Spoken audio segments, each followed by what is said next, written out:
Our initial speaker this morning has attracted considerable attention both here in the United States and abroad by virtue of his meticulous and detailed study of the history of Western aid to the Soviet Union. As a research fellow at the Hoover Institute on War, Revolution, and Peace at Stanford University, he researched, wrote, and had published a 3-volume series entitled Western Technology and Soviet Economic Development, a shocking, irrefutable history of American and other Western nation aid in the creation of what we identify today as our adversary superpower, the Soviet Union. Within the last 2 years, he has written the books National Suicide, Military Aid to the Soviet Union, and Wall Street and the Bolshevik Revolution. 2 weeks ago, his newest book, Wall Street and FDR, was published and is now available. And on the front burner today, which he is exhaustively working on, is another volume called Wall Street and the Rise of Hitler. With all of this work, which has encompassed better than a decade, he has also found time to write articles for Review of the News, Human Events, and National Review.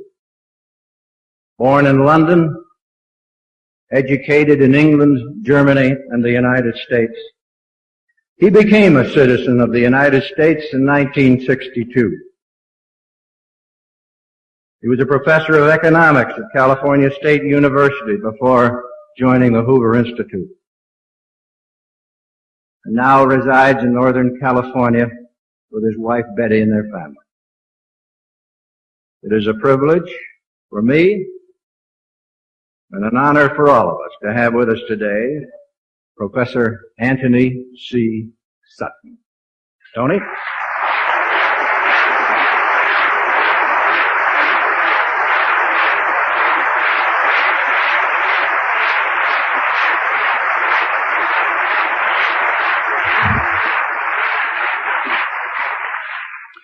Thank you very much.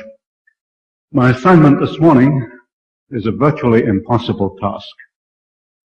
I have 50 minutes to summarize 15 years of research and half a dozen books. What I propose to do is outline the story of our construction of the Soviet Union. I will start the outline in 1917 and bring you down to the present day chronologically. But this outline is a framework. It's a mere skeleton of the whole story. But what I will do is draw your attention to the nature of the published evidence, and I hope you will excuse me if I rely mostly on my own books, because that's the evidence I know best. This, of course, is in the true nature of a seminar. It's my job to point the way, and it's yours, if you wish, to pick up the threads and assemble the facts into a mosaic. From time to time this morning, I will refer to unpublished evidence and research yet to be undertaken. We do not yet have the full story. In other words, I will point out the gaps. This is important because if you push the argument beyond the limits of the evidence at hand, the inevitable result is a loss of credibility. Now, the best way to introduce my topic is to make a point about information in a socialist society. This is a sophisticated audience. You know about distortion and suppression and elimination of the facts. We live in a socialist society, and suppression of information is typical of such societies. To eliminate freedom, one must first eliminate widespread knowledge of the truth. So I submit to you that today in the United States there are 3 levels of information. The first level we could call the establishment version. It's what most people have believed in the past to be true about events in history. The difference today, compared with, say, a decade ago, is that the credibility of the establishment has been shattered. People in general no longer believe in Washington or anything that comes out of Washington.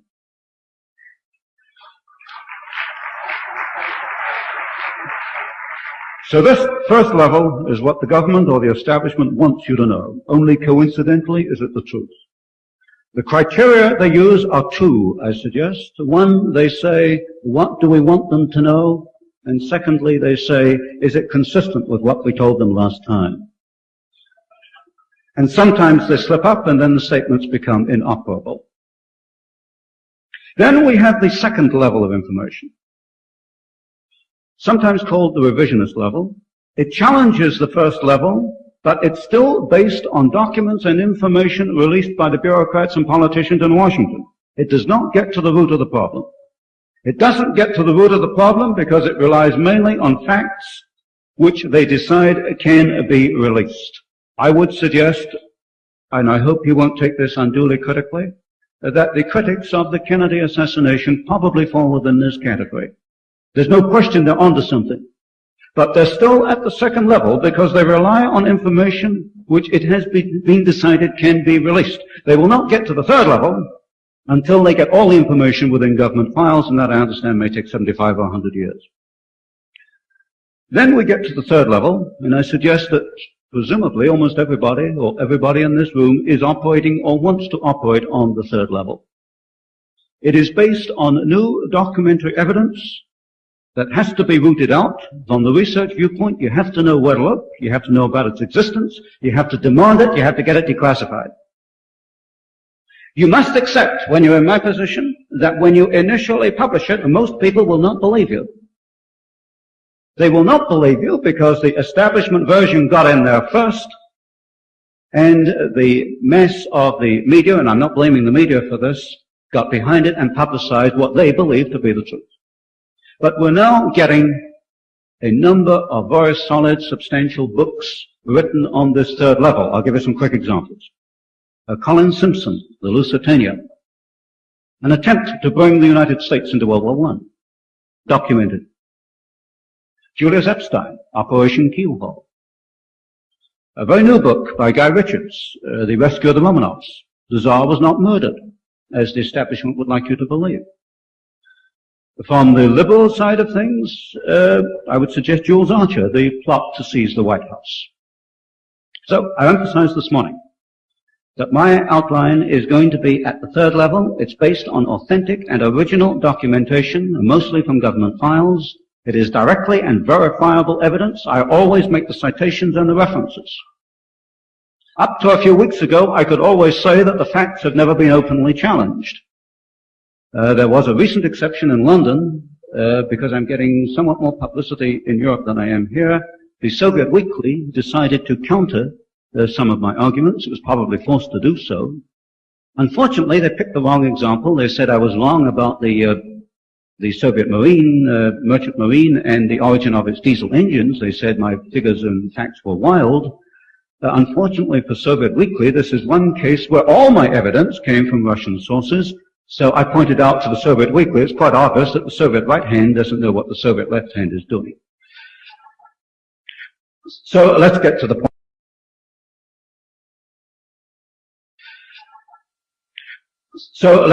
point. How did the Soviet Union become a world power?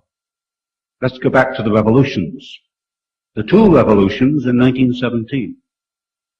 The first revolution in March of 1917 overthrew the Tsar and replaced the Tsar with what would well have been a constitutional government. These were the first shaky steps taken in March 1917 towards a constitutional government in Russia.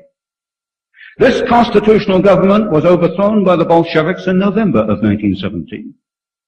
There is major evidence, which I have published, of U.S. involvement. Not on the side of the formation of a constitutional government, but on the side of the Bolsheviks. Not the March Revolution, but the November Revolution.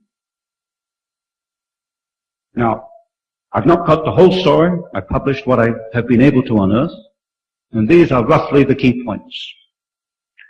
In March 1917, at the time of the First Revolution, Lenin was in Switzerland and Trotsky was in New York.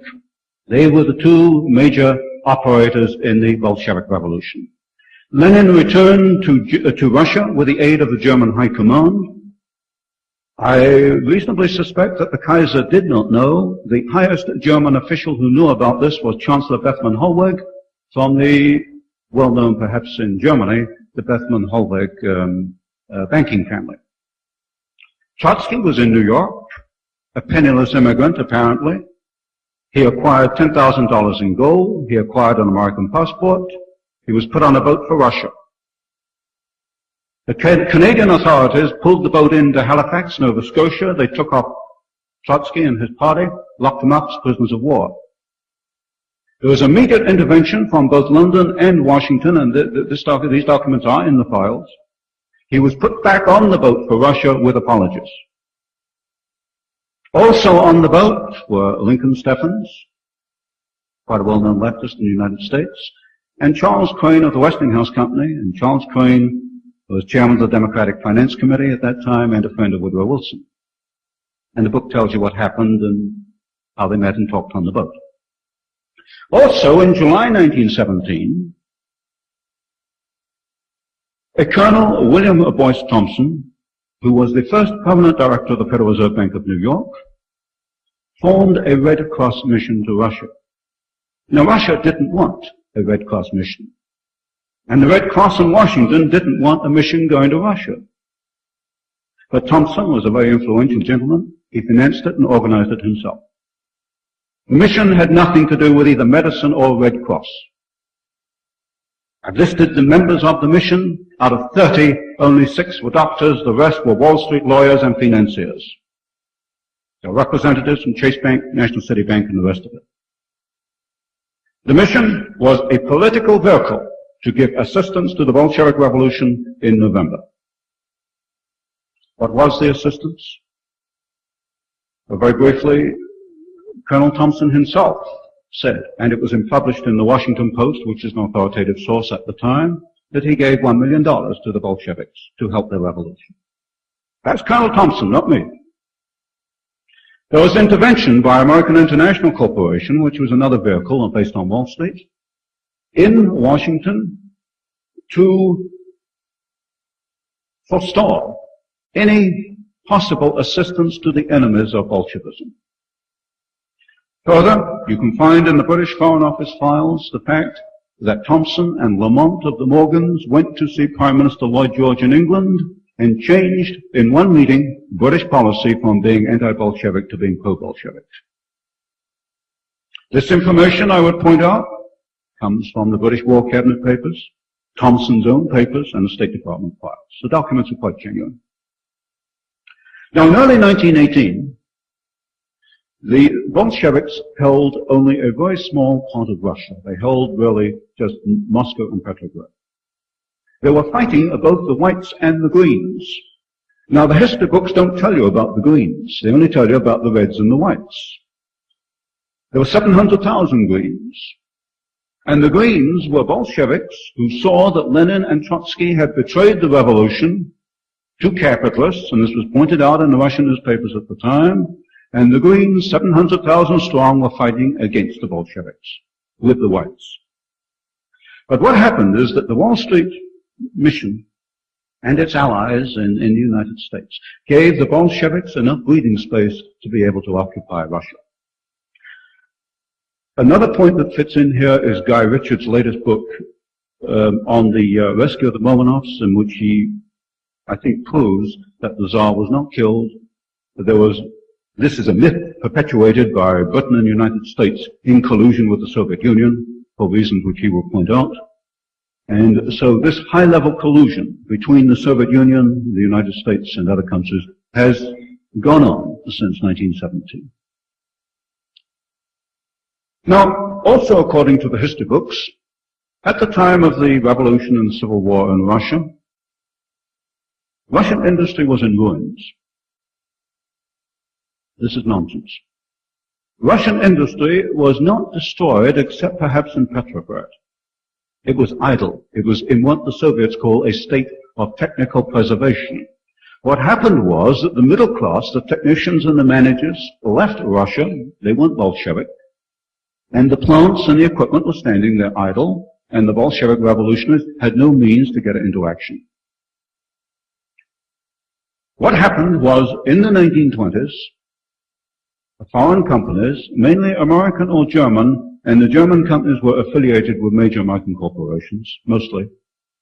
These companies went into Russia, and they gave technical assistance, or they took the foreign concessions, some 300 or 400 of them, and this got the Soviet Union off in economic development.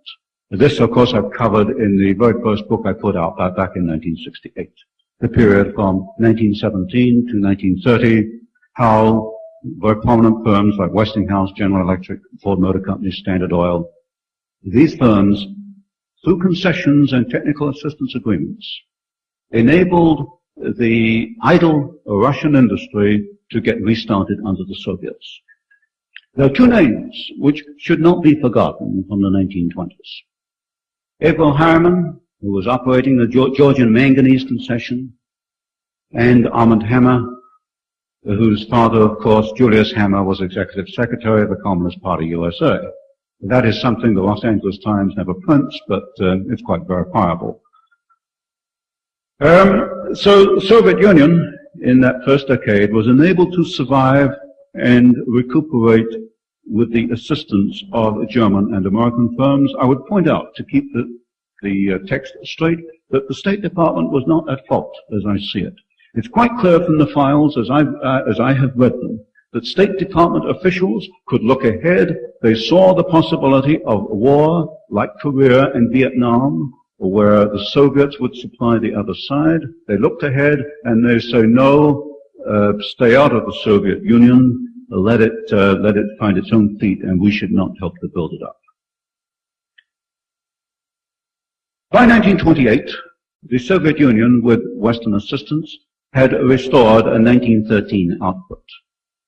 And the Soviet planners began to think about the 5-year plans.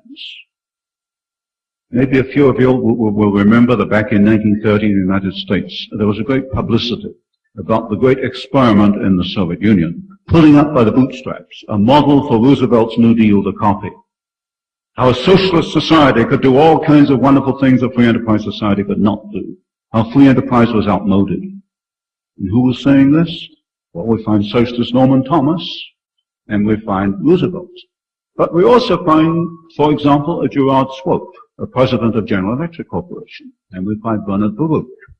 For those men that I call the corporate socialists, who run large corporations, then and now, I submit, are betraying a free enterprise society.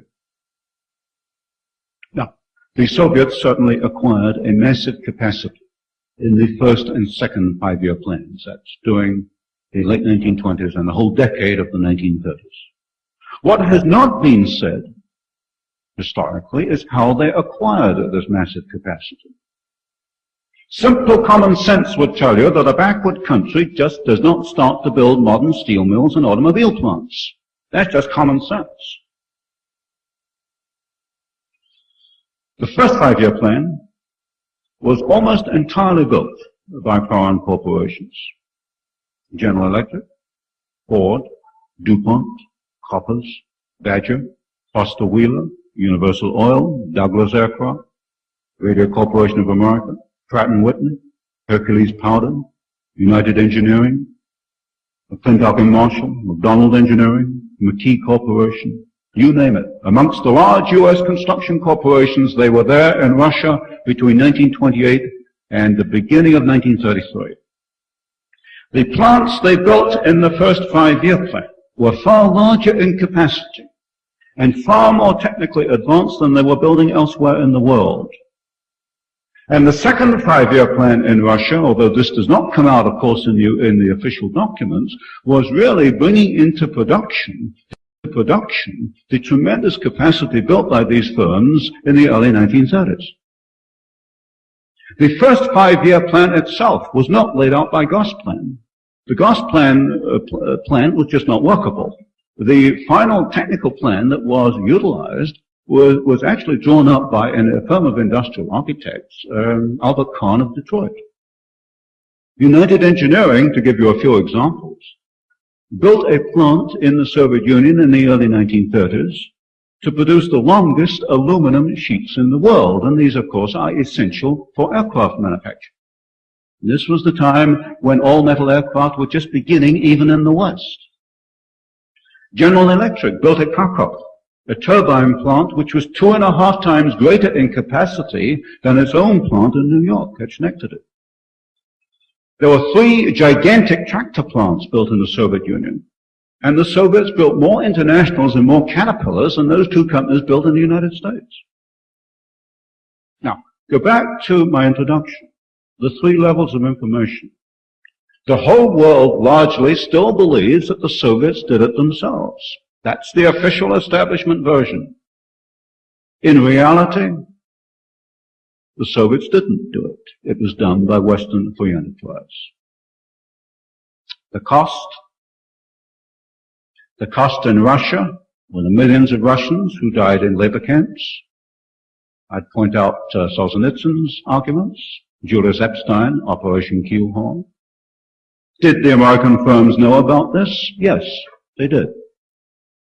They lied in their public announcements when they said there was no forced labor in the Soviet Union. And they knew they were lying. I know they were lying because I've seen the reports in the State Department files. The engineers on site in Russia were protesting. It was the time of the Depression. They had to have a job. And the firms told them to do nothing, say nothing, keep quiet. And I submit that our larger corporations, the corporate socialists, were no more interested in Russians dying in the early 1930s than they were in Americans dying in Korea and Vietnam with technology that they had installed in the Soviet Union. And yet the way this world is put together, it's the Harrimans and the Hammers and the Morgans and the Rockefellers who are admired and lauded. And those who plead for human decency and state the facts of dictatorship are slandered and insulted. And we find, regrettably, academics fall over themselves to perpetuate the myth. So back in the early 1930s, Gerard Swope of General Electric and Werner Baruch and their friends were building the 5-year plans in Russia, but they weren't inactive elsewhere in the world. And this is one period where I've been able to develop most of the story. Roosevelt's New Deal, the NRA, National Recovery Administration, was not drawn up by the Brain Trust or Roosevelt's advisors. It was drawn up by Gerard Swope of General Electric. And I've published the whole thing in the book I've just produced. I call it Swope's plan. It wasn't FDR's plan at all. And Herbert Hoover was quite correct when he called it fascism.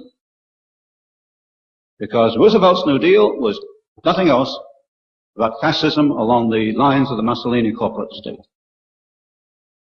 And our friends, Werner Baruch and General Electric, building up the Soviet Union, were also very active financing and promoting and writing for Roosevelt in the early 1930s. But also, they were active behind Hitler.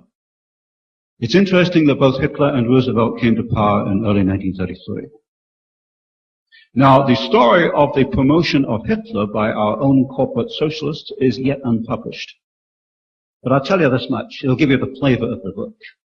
I have the bank transfer slips, which is about the hardest kind of evidence you can get, of funds going from large corporations to the Nazi Party, and particularly a political slush fund operated by Rudolf Hess. This was very important in the early 1930s when the Nazis needed all the money they could get to finance their gangs of goons going around the streets beating up people and the various payoffs and this kind of thing. One of these transfer slips refers to German General Electric, 60,000 Reichsmarks. And 2 directors of German General Electric will interest you, or should interest you. One is Gerard Swope, General Electric, and the other is Owen Young of the Federal Reserve Bank of New York. So what we find is, when we begin to probe behind the scenes of history, is that we have these gentlemen promoting 3 brands of socialism all at the same time. They're building the first 5-year plan in the Soviet Union. They're writing Roosevelt's New Deal for him. and they're trying to get Hitler into power in Germany, all at the same time. So let's go back to the building of the Soviet Union. During World War II, you will remember, there was the massive Lend-Lease program. This pretty much replaced any capacity the Soviet Union might have lost in World War II, but more importantly, it brought the Soviet Union to a fundamentally new technological horizon. I covered the whole story of this build-up in the Hoover series of books. By 1946, the Soviets had a capacity to do certain things themselves.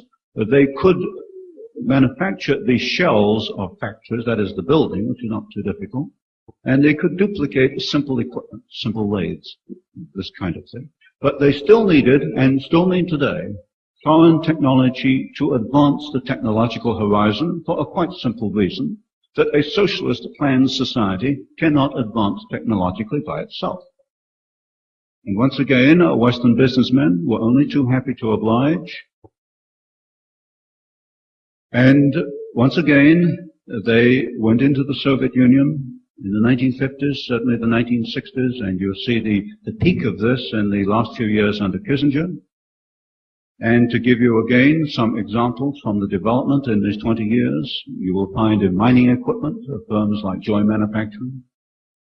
Non-ferrous metals, you'll find they're using, for example, the international nickel process for nickel smelting, refining. Iron and steel is an exception. The Soviets adopted the classical blast furnace back in the 1930s. Their plans were largely laid out by the Frame Corporation of Chicago. It's a very simple process. What they did was build bigger units, what I call scaling up. And in classical blast furnace technology, they have not come back to the West, but they have done, particularly in rolling techniques, and what you might call the high technology forms of steel and metals. In petroleum processes, you can see the copying of the Lend-Lease refineries all the way up to today. I think just a few weeks ago, there were recent agreements to transfer more petroleum technology to the Soviet Union. In chemicals, Arm & Hammer, Occidental Petroleum, of course, has always played a key role. Textiles, we find Soviet nylon, all their synthetic fabrics are Western fabrics, but of course with different model numbers, categories. Motor vehicles, all the motor vehicle plants I can identify in the Soviet Union have equipment from the West.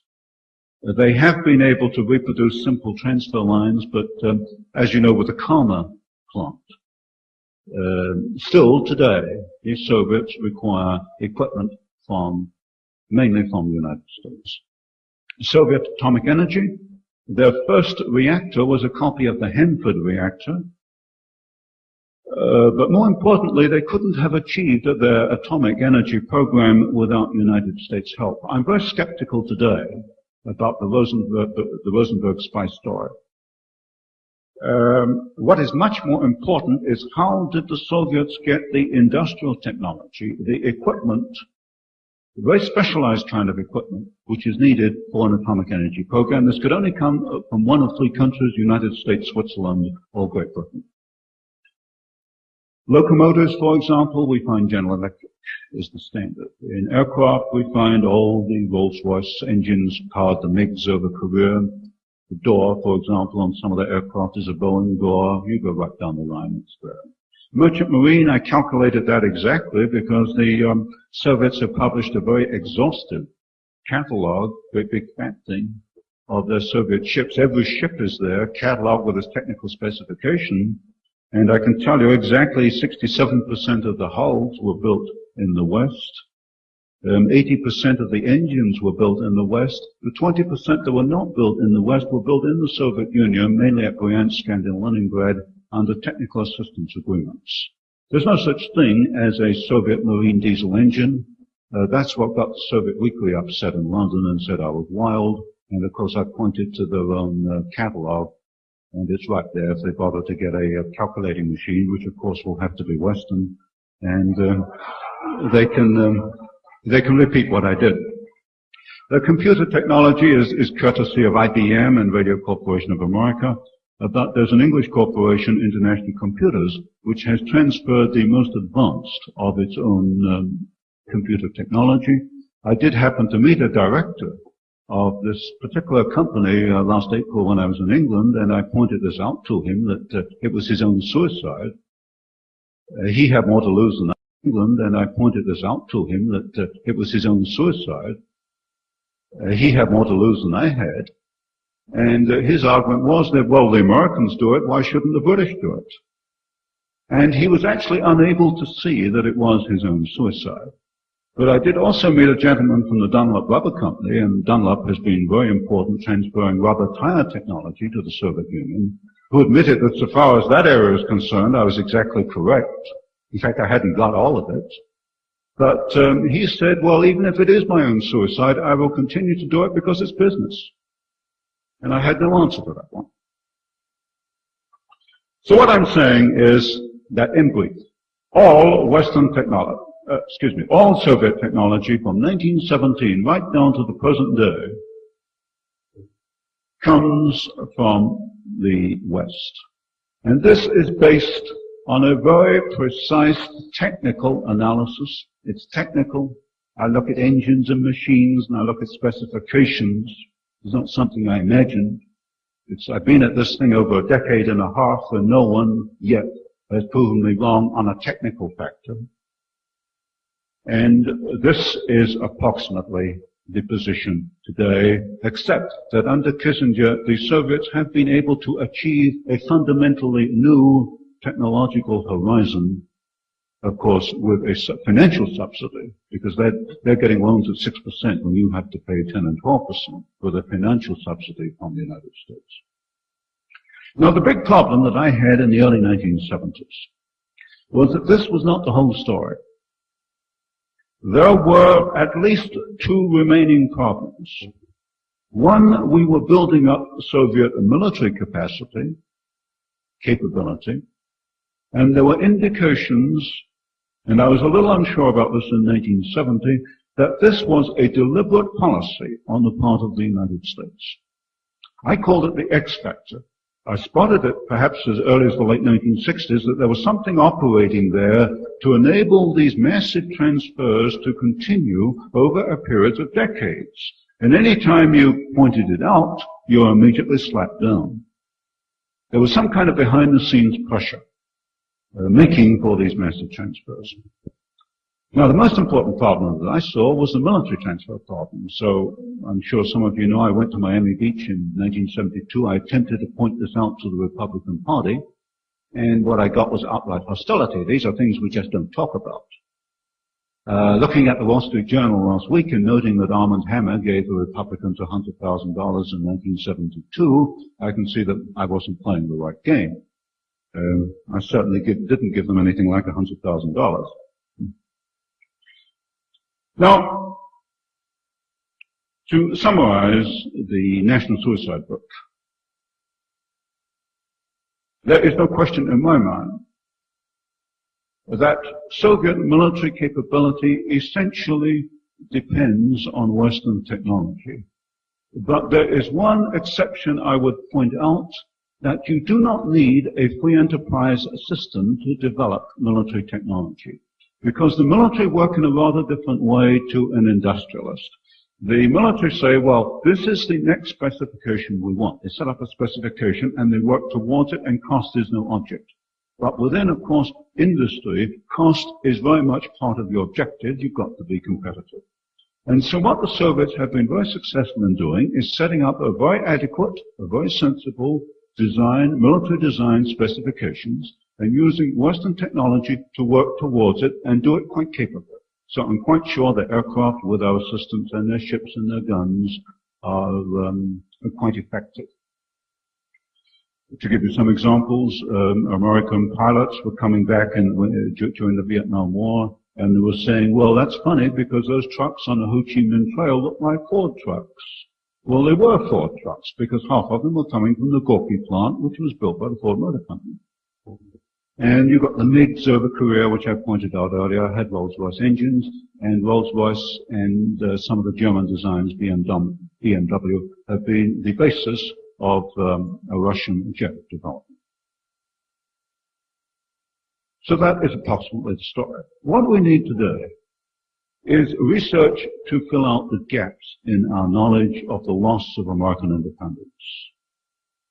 And there are two major areas which I suggest need study in depth. One is the Federal Reserve System, particularly the political role of the Federal Reserve Bank of New York from 1913 up to today. Clearly, the Federal Reserve System controls money supply, and therefore is a very important, if not a dominant factor, in what happens in the economy. This whole attempt to replace gold with artificial fiat money is part of this whole problem that I think has to be investigated. But up to the moment, we can't even get an audit of the Federal Reserve System. The second area, which I think needs to be investigated, is the Council on Foreign Relations. I don't have that much evidence myself, but a number of people I respect have, well, a great number of people I respect have pointed out that members of this particular council turn up in a number of key places on a very regular basis. I suspect that one can dismiss 90% of them as being academic hangers-on or social climbers, but there's a core in there which probably well warrants investigation. I can tell you this much. Certainly in the 1920s, where the State Department files are open, there is very clear evidence that members of the Council on Foreign Relations were fundamental in achieving a pro-Soviet policy and building up the Soviet Union. Gerard Swope, for example, was most certainly a member. So given the state of our knowledge today, I think we can say the following. The constitutional independence of the United States has been abandoned. Further, there has been a knowledgeable and deliberate effort to build the Soviet Union into a formidable enemy, in spite of the fact of two wars in which 100,000 Americans and countless allies have been killed. I suggest that there is a knowledgeable and deliberate effort to submerge U.S. independence into a web of economic and financial relationships with a totalitarian dictatorship. And this is in large part concealed from the American public. To go back to my earlier example, the truth is at the third level, and the statements coming out are all at the first level. On the other hand, these policies, as from where I stand, are not too well thought out in detail. There was a Foreign Affairs article in April 1974 entitled, I quote, "The Hard Road to a New World Order." And it pointed out the problems with using the United Nations as a vehicle to achieve a socialist world state. And I suspect that the problems of creating a socialist world order are increasing and are somewhat greater than anticipated by the world planners. Some of the more important problems that I can glean from sources like Foreign Affairs would certainly be the United Nations. I suggest that the concept of United Nations as the global authority may have been abandoned, and that the emphasis is going to be on regional planning, on regional management. The vehicles will be such things as world environment, commodities, food supply, population, that kind of thing. It's a more roundabout way to get the same objective. What I suggest the process would be to build larger pieces first and then weld these larger pieces together. We can observe a major effort to substitute SDRs, special drawing rights, paper money, for gold. These are going to be an engine of international inflation in the same way the Federal Reserve System has been an engine of domestic inflation. But historically, these attempts to use paper money have always collapsed. And I see no reason, technically, why the SDR effort should succeed. On the other hand, you cannot achieve a world order with hard gold currency, because the politicians cannot print numbers on gold, and they can print all the numbers they want on pieces of paper. So, as I see it, from my viewpoint, the world planners have got to impose a paper money system as part of their move towards what they call a new world order. The third problem, which may not sound too much, but may in fact be the biggest stumbling block, is that as I see society, the natural order of events is for people to group themselves together in small contiguous units, not in big regional groupings. People voluntarily associate in small groups, not in large groups.